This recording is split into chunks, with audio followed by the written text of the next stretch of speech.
ചേലക്കരയിലെ ചെക്കന്മാരൊക്കെ ഇപ്പൊ ക്ലാസ് ആട്ടാ.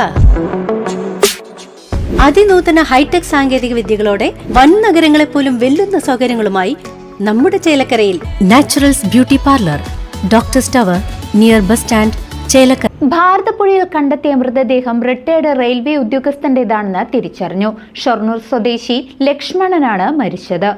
ഭാരതപ്പുഴയിലെ ചെറുതുരുത്തി ഷൊർണൂർ തടയണയിൽ ബുധനാഴ്ച ഉച്ചയ്ക്ക് കണ്ടെത്തിയ അജ്ഞാത മൃതദേഹം തിരിച്ചറിഞ്ഞു.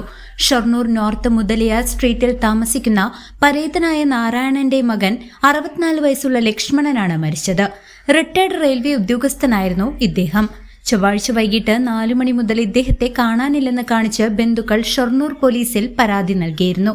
ഇതിനിടെയാണ് ബുധനാഴ്ച ഉച്ചയോടെ പുഴയിലെ തടയണയിൽ മൃതദേഹം കണ്ടെത്തിയത്. ഷൊർണൂർ പോലീസ് സ്ഥലത്തെത്തി പ്രാഥമിക നടപടികൾ പൂർത്തിയാക്കി.